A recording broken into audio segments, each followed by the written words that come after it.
Nitya, Assistant Professor, Department of Mathematics from St. John's Arts and Science College. Today we are going to see the two important theorems, ratio test and root test. First, ratio test 10 mark question. Let summation a n be the series of non-zero real number and let a equal to limit n tends to infinity inferior modulus of a n plus 1 divided by a n and capital A equal to limit n tends to infinity superior modulus of a n divided by a n plus 1 divided by a n.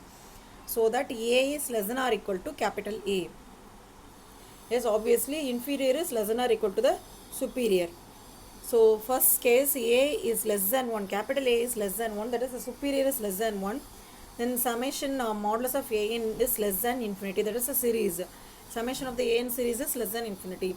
If small a is greater than 1, that is inferior, then summation A n diverges. If A is less than or equal to 1, that is 1 is lies between small a and capital A, inferior and superior, and the test fails. That means nothing can be said about that convergent. So it neither convergent nor divergent. Okay, the third case.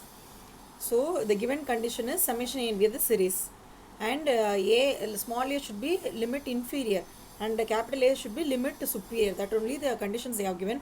We are going to see the three cases. First case, let A is less than 1. So choose any B such that B is lies between capital A and 1. So therefore B can be written as A plus epsilon. But we know that that is the sequence Sn is a bounded sequence of real numbers, right?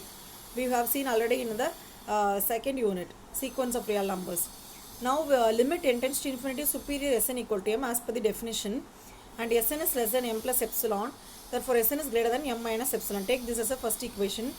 Then limit inferior Sn equal to m. This is also comes under the inferior definition. So Sn is greater than m minus epsilon and Sn is less than m plus epsilon. Take this as the second equation. Now modulus of a n plus 1 divided by a n is less than or equal to b, which we have taken there. So modulus of a n plus 1 divided by a n is less than b, and a n plus 2 divided by a n plus 1 is less than or equal to b, and so on. So this can be written as modulus of a n plus 2 divided by a n equal to modulus of a n plus 2 divided by a n plus 1 into a n plus 1 divided by a n less than or equal to b dot b less than or equal to b squared. So for all k, we are taking that constant k is less than or equal to 0. We can write as that is a midterm. That is it is not comes under the first term as well as the nth term. Before that we have the k term. So a n plus k divided by a m, which is equal to a n plus k divided by a n plus k minus 1, and so on, which is less than or equal to b power k. Therefore this can be written as modulus of a n plus k less than or equal to modulus of a n into b power k, where k lies between 1, 2, 3 up and so on. Now this can be written as summation a n b k converges. Therefore by the known theorem we know that convergent means that is the series is convergent. It follows that it is less than infinity. So this proves the first case. Second one, a is greater than 1. The equation 2, that is a modulus of a n plus 1 divided by a n is greater than 1. Then this can be written as modulus of a n less than or equal to modulus of a capital N plus 1 less than or equal to, and so on. So since a n is not equal to 0, therefore the limit a n is not equal to 0. But then by the theorem, if x is greater than 1, then summation x n diverges. So this also we had seen in the last unit. So summation a n is diverges. This proves that the second thing. Now third case, to illustrate the part C, let us consider the series summation a n equal to summation 1 by n. That is a n can be taken as 1 by n. So we are applying the limit n tends to infinity modulus of a n plus 1 divided by a n equal to limit n tends to infinity 1 by n plus 1 divided by 1 by n. So take the 1 by n outside, so 1 plus 1 by n divided by 1 by n will come. Cancel it and get the remaining 1 plus 1 by n term. If you are applying the limit, we will get the answer as 1. Therefore the series diverges for a equal to 1 equal to a. Now let us consider the series for a equal to a n is 1 by n squared. So I likewise just apply here. Here also if we are applying the infinity, we are getting the answer as 1. So 1 by n squared is convergent for a equal to 1 equal to a. Therefore the test fails. Therefore this proves that the third one. So this is a 10 mark ratio test is the 10 mark question. Just learn well.